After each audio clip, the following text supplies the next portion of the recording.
네, 오늘 제자의 조건이라는 제목을 가지고 우리 은혜를 나눌까 하는데, 우리 줌으로 하는 이유가 있는데, 우리 다음 주에는 다 얼굴을 공개하도록 그렇게 하겠습니다. 예, 이건 제가 부탁이 아니고요. 예, 명령입니다. 네. 줌으로 하는 이유가 우리가 얼굴을 보면서 예배를 드리려고 했는데, 우리 저기 다 들으시죠?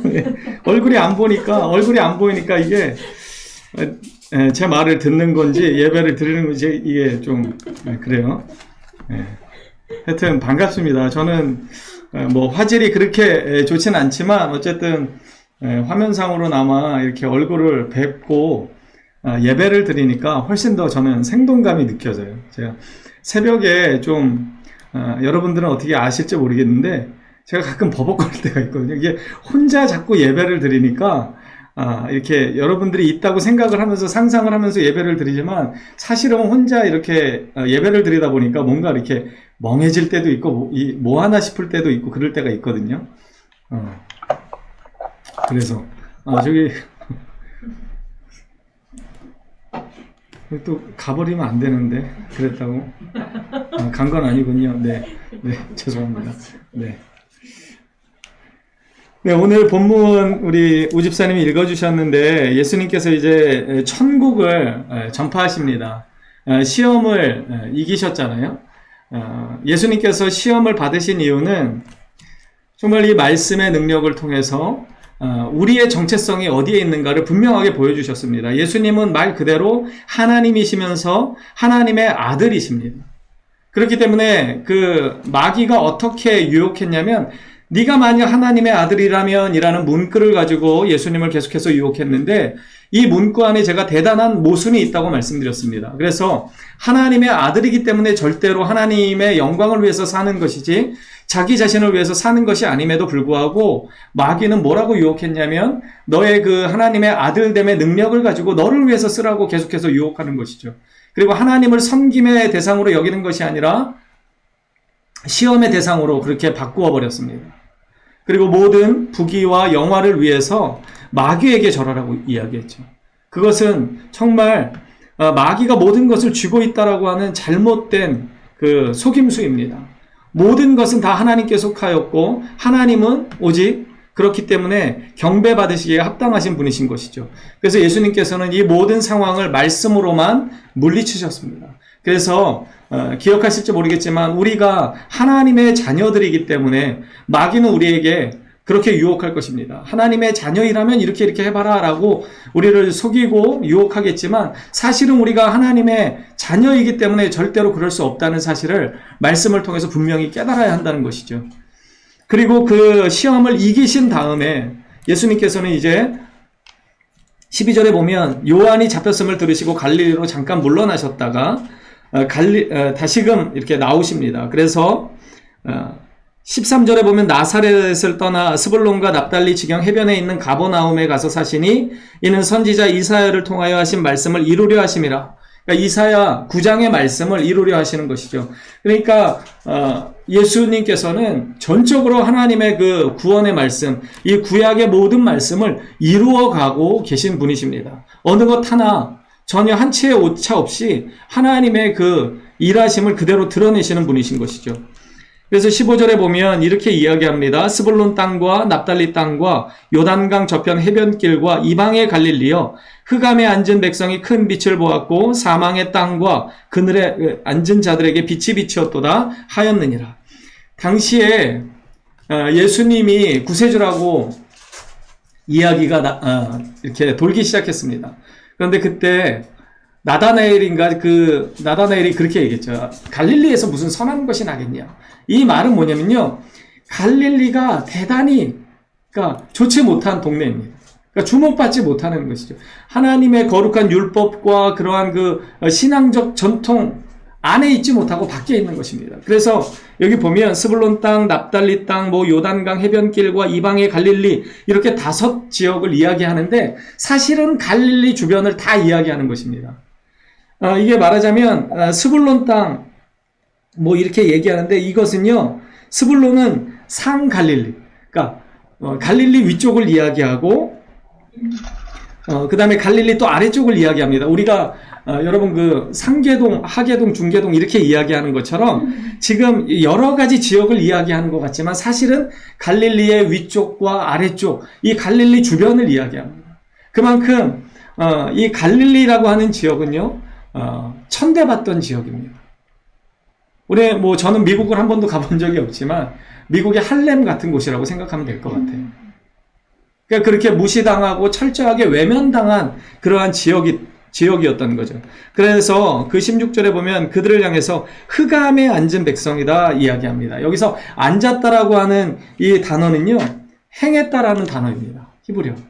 그러니까 흑암 가운데서 행하고 있는 그들에게 빛이 비춘 것입니다. 이것이 놀라운 은혜고 복음의 능력이죠. 가장 어두운 곳에 참 빛이 드러나기 시작한 것입니다. 가장 어둡고 가장 철저하게 외면받고 무시당하던 그 갈릴리에 예수님의 메시아 사역이 거기서부터 시작되는 것이죠. 죄가 많은 곳에 은혜가 더한다고 했던 그 바울의 말과 같이 그러한 은혜가 지금 여기에 이루어지는 것입니다. 여기서 흑암이라고 하는 것은 말 그대로 어두움을 이야기하죠. 그런데 이 어두움은 영적 어두움을 뜻하는 것입니다. 하나님의 진리가 부재된 것, 그것이 영적인 어두움이죠. 여러분, 그 어저께인가 뉴스를 잠깐 보는데 그 서울시장 그 후보로 나왔던 안철수 대표가 그런 이야기를 하더라고요. 그 누구죠? 금태섭 후보가 그 퀴어 축제를 반대할 거냐, 어떻게 할 거냐 그랬더니 안철수 그 후보가 그러더라고요. 반대할 권리가 우리에게 있다. 그랬는데 그것 때문에 지금 난리가 났습니다. 정의당에서도 난리가 났고, 차별을 하는 거냐, 성소수자, 거부하는 거냐, 이렇게 난리가 났는데, 좀 이게 역차별인 것이죠. 거부할 권리가 우리에게 분명히 있습니다. 하나님의 진리를 우리는 받아들여서 살고 있기 때문에 우리는 흑암에 행하는 자들이 아니기 때문에 이 잘못된 것에 대해서 거부할 수 있는 권리가 분명히 있습니다. 그런데 지금 이 어두운 세상은 어떻게 돌아갑니까? 진리를 거짓것으로 바꾸고 그 거짓에 대해서 반대를 하는 자들을 모렴치한 사람으로, 파렴치한 사람으로 아주 근본 없는 사람처럼 마치 사람을 무시하는 그러한 사람처럼 이렇게 매도하고 있습니다. 제가 잠깐 그 뉴스를 보면서 참 정말 이 시대가 흑암과 같은 시대가 아닐까라는 생각이 절로 들었습니다. 우리 그 다음 세대들이 어떻게 이 험한 세상을 살아가야 하는지 참 암담하다는 생각이 들었습니다. 그렇게 우리가 사는 세상 또한 이 흑암과 같은 세상입니다. 그때 예수님께서 이 흑암 가운데 행하던 그들에게 빛을 비추어 주셨습니다. 말라기 4장에서 이야기하는 것처럼 의로운 해가 드디어 떠오른 것입니다. 정말 희망이 없던 그곳에 참된 소망이 이제 드러나기 시작했던 것입니다. 그래서 그 유대인의 형식주의, 율법적인 그 의의를 다 폐기시켜 버리십니다. 성전 정결 사건이 있죠. 오늘 초등부 예배를 드리면서 성전 정결 사건을 이렇게 이야기했는데, 성전 정결 사건은 결국은 가식적인 그 믿음에 대해서 예수님께서 참지 못하시는 것입니다.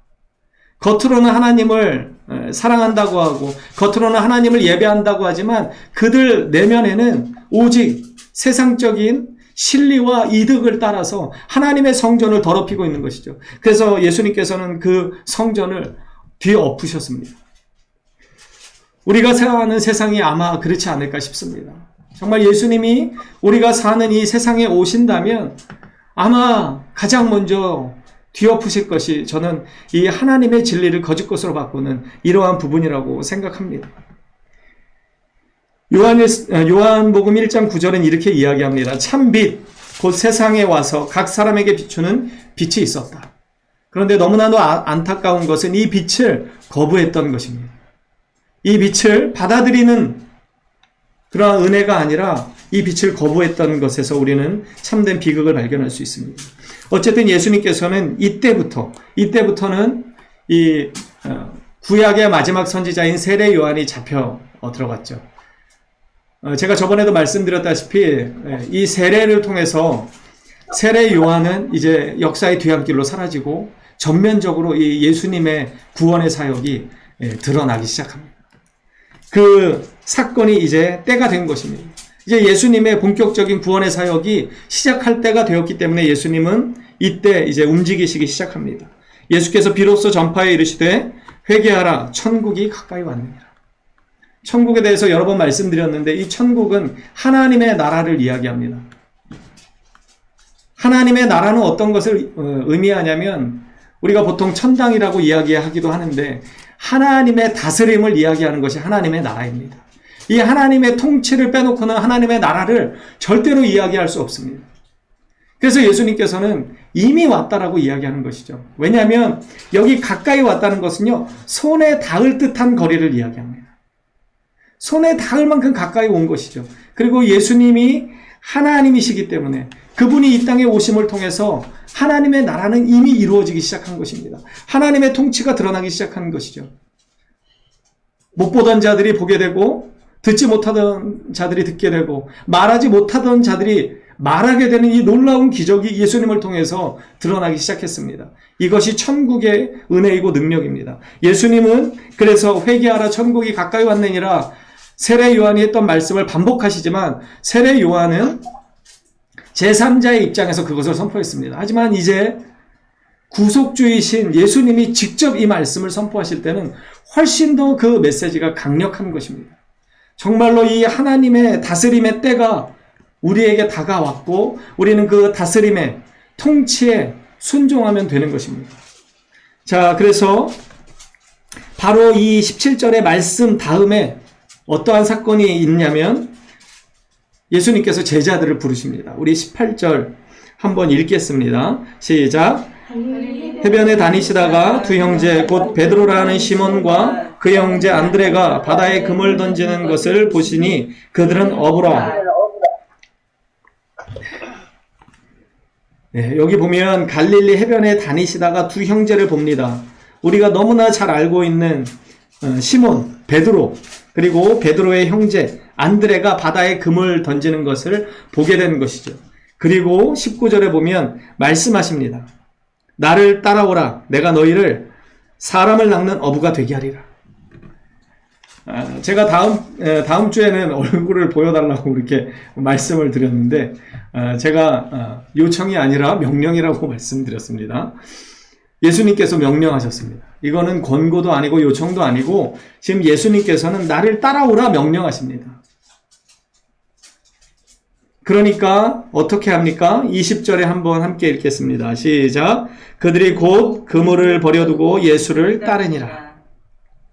성경은요, 이 접속사를 잘 사용할 때가 있는데 오늘 부분이 그렇습니다. 20절에 보면 그들이 어떻게 움직입니까? 곧 움직입니다. 예수님의 말씀이 떨어지자마자 바로 행합니다. 이것은 무엇입니까? 전적인 순종을 의미하는 것입니다. 전적인 헌신을 의미하는 것입니다. 제가 아브라함이 창세기 22장에 모리아산으로 그 이삭을 데리고 나아갈 때 아침에 일찍이 일어나 그 모리아산을 향해 갔다라고 하는 성경 구절을 아마 말씀드렸던 적이 있을 것입니다. 아침에 일찍이 일어났다고 하는 것은요, 고뇌하거나 머뭇거리거나 우왕좌왕하거나 했던 것이 아니라 하나님의 그 말씀에 전적으로 그 삶을 내어 맡긴 자의 모습이다라고 말씀드렸습니다. 오늘도 마찬가지입니다. 그들은 예수님의 말씀이 임하자마자 곧 순종합니다. 여러분, 이것이 우리에게 너무나 중요한 모습입니다. 하나님의 말씀이 나에게 임해질 때, 하나님의 말씀이 나의 마음을 두드릴 때, 그럼 우리가 그 말씀에 아멘으로 화답하고 순종하는 것이 너무나 소중한 우리의 모습이고 자산이 되는 것입니다. 어제 우리가 기도 모임을 했지만 우리 한 집사님이 그렇게 말씀하셨잖아요. 되게 답답한 일이 있었는데 하나님의 말씀을 또 붙잡고 이렇게 버티고 인내하다 보니까 하나님께서 또 이길 수 있는 힘을 주셨다 이렇게 말씀했습니다. 그것이 바로 순종하는 것입니다. 우리가 여기서 그들은 그물을 버려뒀는데 무언가 막 버려두고 무슨 행하는 것, 그것만이 순종하는 것이 아니라 하나님의 말씀 앞에 나를 내려놓는 것, 이것이 순종하는 것입니다. 그런데 곧 그렇게 순종하는 것이죠. 나중에요 그렇게 하는 것이 아니라 곧 순종하는 것입니다. 많은 사람들을 만나보게 되면 그들 중에 많은 사람들이, 특별히 이 가나안 교인들이라고 하죠. 예전에는 교회를 다녔는데 지금은 교회 바깥에서 이렇게 헤매이는 영혼들을 만나게 되면 권면하죠. 제가 목사이고 신앙의 사람이기 때문에 권면합니다. 빨리 돌아오라고. 그래서 저는 가까운 사람들이 그렇게 이야기합니다. 정말 더 혼나기 전에 돌아오라고. 그러면 대부분 뭐라고 이야기하냐면 네 알겠습니다. 그러고 다음 주부터 나가겠습니다. 이런 사람은 거의 없습니다. 안타깝게도 거의 없고요. 네 조금만 더 있다가요. 제 마음을 좀 추스리고 뭐가 좀 정리되면 나가겠습니다. 여러분 그것은 불순종의 시작입니다. 그럼 야고보서에 보면 뭐라고 그럽니까? 그 어리석은 부자가 열심히 일을 해서 올해는 이만큼을 벌어야 되겠다 하지만 오늘 밤에 그 영혼을 주님이 취하시면 어떡하겠습니까? 그러니까 이 불신앙 안에는 어떠한 모습이 있냐면요. 내 삶이 영원히 지속되리라고 하는 잘못된 착각에 빠져 있습니다. 여러분 저는 언제나 그렇게 생각합니다. 오늘 당장 주님이 우리를 부르실 수도 있습니다. 저를 부르실 수도 있고 여러분을 부르실 수도 있습니다. 그렇기 때문에 오늘 이 하루를 여러분 우리는 늘 감사할 수 있어야 합니다. 매일 밤에 자기 전에 기도할 때 여러분 감사하시는지 모르겠습니다. 저는 오늘 이 하루를 그냥 무사히 지나게 하신 하나님께 늘 감사합니다. 그리고 내일을 주실 것을 기대하기 때문에 또 감사합니다.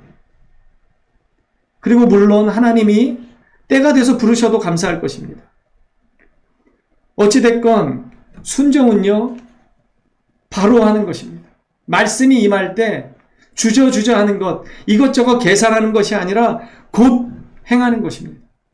이것이 주님이 받으시는 순종이고 헌신이고 제자입니다. 자, 20절에 보십시오. 곧 그물을 버려두고 예수를 따릅니다. 어떤 사람들은 이것을 착각합니다. 그래서 그들이 어부일을 그만두고 그물을 다 던지고 그냥 전혀 이제 새로운 길을 걸어갔는가, 그것을 이야기하는 것이 아닙니다. 여러분이 일하고 있는 그 직장과 그 환경에서 벗어나라고 하는 말씀이 아닙니다. 이것은 우선순위의 문제입니다. 마태복음 6장에 보면 6장 33절에 보면 너희는 먼저 그의 나라와 그의 의의를 구하라. 그리하면 이 모든 것을 너희에게 더하시리라 말씀하시는데, 그 앞부분에 예수님께서 뭐라고 말씀하시냐면 들의 백합화를 봐라, 공중에 나는 새를 봐라.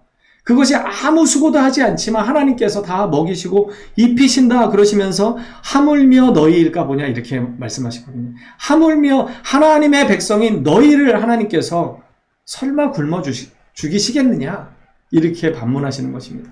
그러면서 너희는 먼저 그의 나라와 의를 구하라는 것입니다. 너희의 삶의 존재 목적을 깨달으라는 것이죠. 우리는 먹고 입고 마시는 것 때문에 사는 자들이 아니라 오직 하나님의 은혜 안에서 하나님의 영광을 위해서 쓰임받기 위해서 거룩한 하나님의 백성으로 부름받은 사명자들이라는 사실을 절대로 잊지 말라고 하는 예수님의 간곡한 권고이고 책망입니다. 여러분 직장을 다 그만두면 누가 일을 하겠습니까? 일의 신학이라는 책이 있습니다. 일의 신학. 여러분이 일하는 자리가 선교의 자리가 되는 것, 그것이 진정한 부르심입니다. 어제 우리 또 한 집사님이 그런 기도 제목을 나누었습니다. 직장에서 믿음을 드러내고 이렇게 살다 보니까 저 사람이 정말 예수를 믿었나? 정말 저 사람이 교회를 다니는 사람이었나? 그랬던 사람들이 이제 드러낸다는 것이죠. 저도 비슷한 경험을 했던 적이 있습니다. 좀 지나고 나니까 정말 의외의 사람들이 와서 고백을 하더라고요. 나도 교회를 다닌다. 그 집사님께서 뭐라고 기도 부탁을 하셨습니까? 겉으로는 신앙이 있는 것 같지만 정작 하나님의 말씀에 붙잡히지 않고 하나님의 뜻대로 살지 못하고 여전히 세상의 가치관에 따라서 살아가는 믿음 없는 그들을 하나님께로 인도하고 싶은데 어떻게 인도해야 될지 모르겠다. 그게 좀 답답하다. 그래서 우리가 그 기도 제목을 가지고 함께 나누었습니다. 이것이 우리의 사명입니다. 그것이 우리를 향하신 주님의 부르심입니다.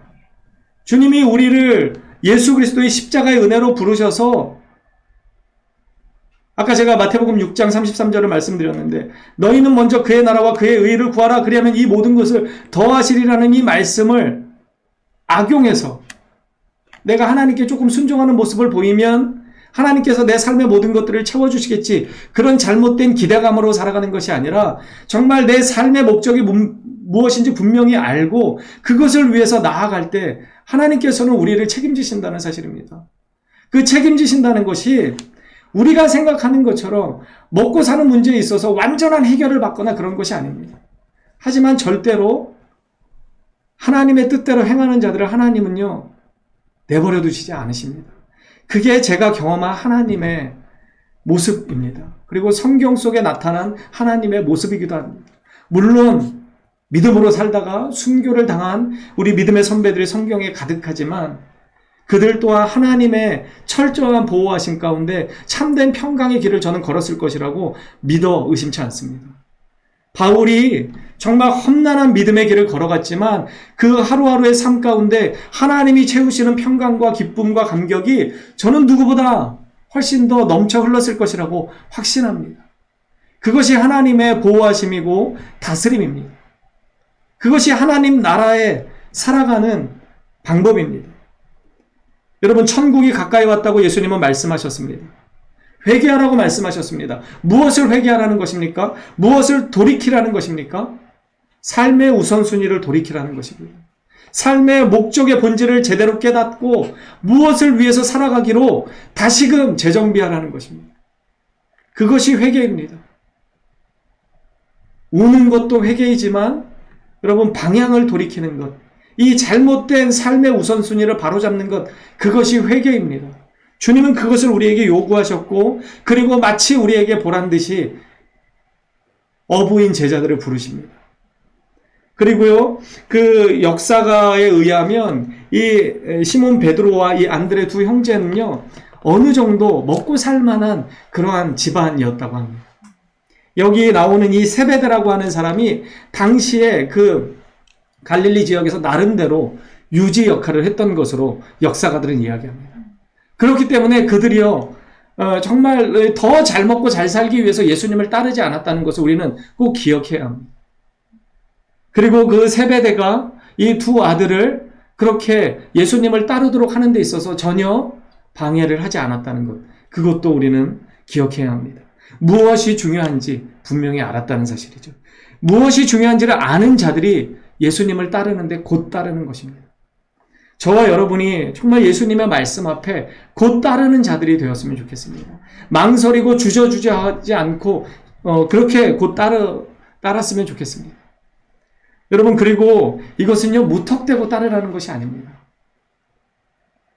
복음서에 보면 예수님께서요, 뭐라고 말씀하셨냐면요, 잘 계산하여 보라. 어떤 사람이 성을 짓는데 그 성을 짓는데 얼마나 예산이 들어갈지 따져보지 않겠느냐 물으십니다. 그러니까 그냥 너희가 손해볼 것을 손해보라고 하시는 것이 아니라 예수님은 잘 따져보라는 것입니다.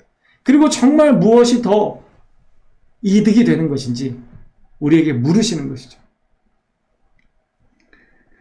자, 21절에 보십시오. 거기서 더 가시다가 다른 두 형제를 또 만납니다.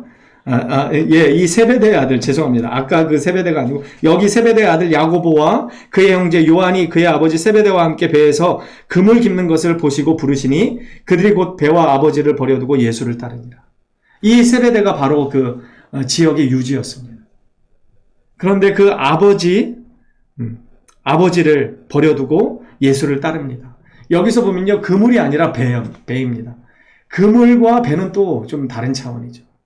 어찌됐건 그들은 예수님을 따르는 데 있어서 주저함이 없었습니다. 천국은, 예수님께서 천국 비유를 설명하셨는데 천국은 마치 밭에 감추인 보화 같다고 말씀하셨습니다. 그래서 밭에 감추인 보화를 발견한 사람은 어떻게 합니까? 자기 모든 소유를 팔아다가 그 밭을 삽니다. 왜냐하면 그 밭 안에 값진 보화가 있기 때문입니다. 그것이 천국의 모습이라는 거예요. 천국은 진주를 귀한 진주를 찾아다니는 장사와 같다고 그랬습니다. 그래서 좋은 진주를 발견하면 어떻게 합니까? 자기의 소유를 다 파는 것입니다. 여러분, 이때 이 사람이 그냥 계산하지 않아서 이렇게 합니까? 계산한 것입니다. 두드려 본 것입니다. 그리고 어떤 게 더 이득인지를 분명하게 알기 때문에 망설이지 않고 자기 소유를 다 파는 것입니다. 여러분, 주님을 따르는 것이 여기 보면 이렇게 이야기하거든요.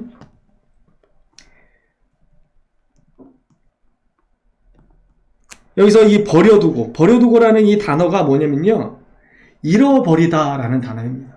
이 잃어버리다라는 이 헬라어가 어떻게 해석되냐면 손해보다라는 단어로 해석이 되거든요. 보통 일반적으로 그렇게 해석을 했는데, 여기 보면 말하자면 이런 거죠. 그들이 버려둔다는 건 손해를 본다는 것이죠. 여기 우리 빌립보서 말씀 좀 함께 보도록 하겠습니다. 빌립보서 3장 8절 우리 함께 좀 보겠습니다. 동일한 단어가 나오는데 빌립보서 3장 8절입니다.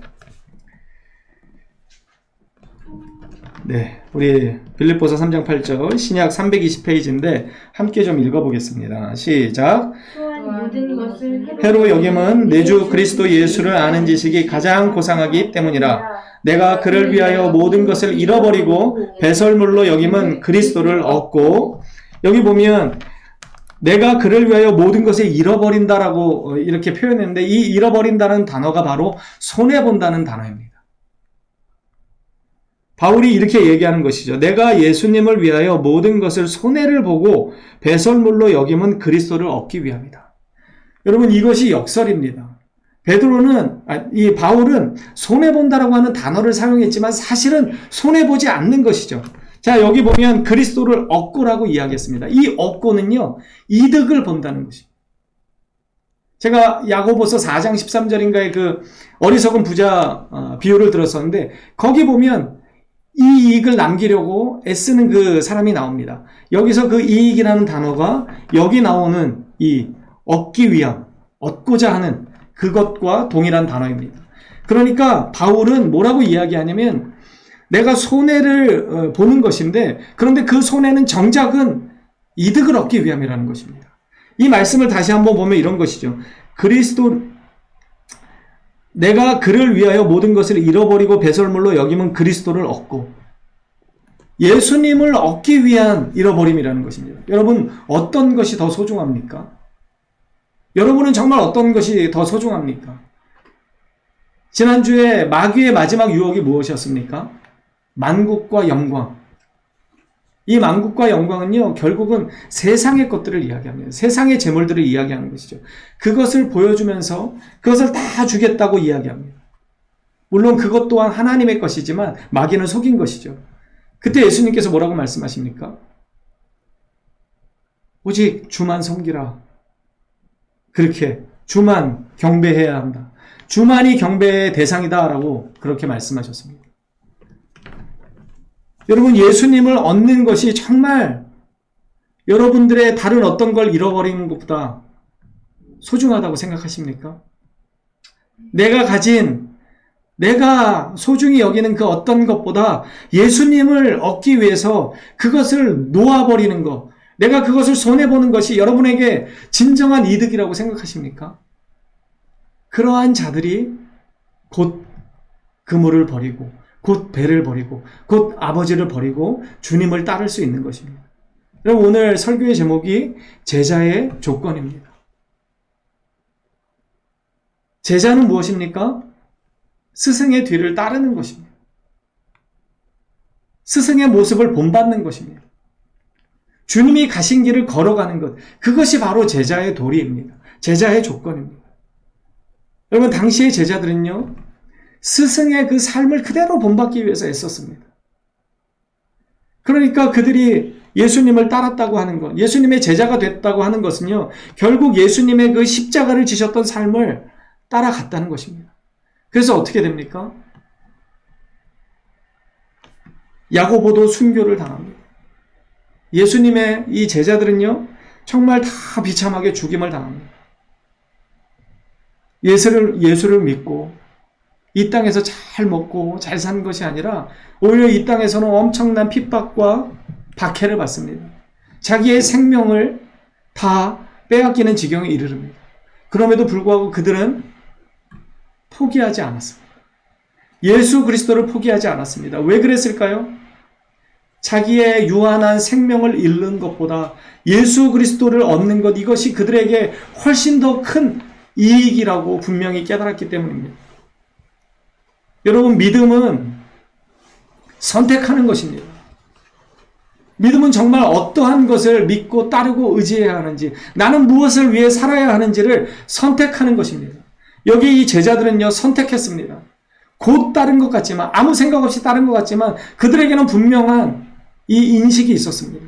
어떠한 것이 나에게 가장 소중한 것인가? 바울이 고백하는 것처럼 내가 그리스도를 얻고 그 안에서 발견되려 함이니 내가 가진 의는 율법에서 난 의가 아니요 오직 그리스도를 믿음으로 말미암은 것이니 곧 믿음으로 하나님께로부터 난 의라. 이 하나님께로부터 비롯된 의를 얻기 위해서 자신이 가지고 있었던 그 배경과 학벌과 그 율법적인 전통을 그냥 배설물로 버려버리는 것입니다. 그것을 전혀 아까워하지 않는 것입니다. 여러분, 이 제자들이 그물을 버려두고 아버지를 버려두고 배를 버려두고 예수님을 따를 때 아까웠을까요? 그게 아까운 사람들은요, 예수님을 따르지 못합니다. 그게 아까운 사람들은 돌아보는 자들입니다. 여러분, 예수님이 나를 따르라고 그럴 때 어떠한 사람이 그랬습니다. 자기 아버지 장례를 치르고 내가 따르겠다. 그런데 예수님께서 뭐라고 그랬습니까? 돌아보는 자는 나에게 합당하지 않다고 말씀하셨습니다. 그게 무엇입니까? 어떻게 보면 매몰차 보입니다. 아버지의 장례를 치르는 것이 너무나 당연한 것처럼 보이기 때문이죠. 그런데 그 아버지의 장례를 치른다는 문제는 세상에 매여 있다는 것을 상징적으로 드러내는 것입니다. 우리는 세상에 매이면 예수님께 매이지 못합니다. 세상을 사랑하면 예수님을 절대로 사랑하지 못합니다. 우리는 둘 다 할 수 있다고 자꾸 우겨대고 착각하지만 아니요, 전혀 그렇지 않습니다.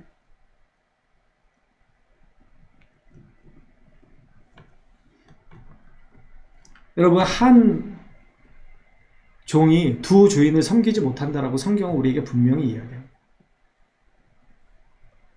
여러분, 그물을 버려 두실 준비가 되셨습니까? 그리고 그물을 버려도 예수와 함께 사는 삶이 더 안전하고 더 가장 평강의 기름을 여러분 확신하십니까? 영원한 생명의 주관자가 되시는 그분과 하나님의 나라를 누리는 것이 이 땅에서 잠깐 부귀영화를 누리는 것보다 훨씬 귀하다는 것 여러분들 기억하셨으면 좋겠습니다. 그래서 모세가 히브리서에 보면 그러잖아요.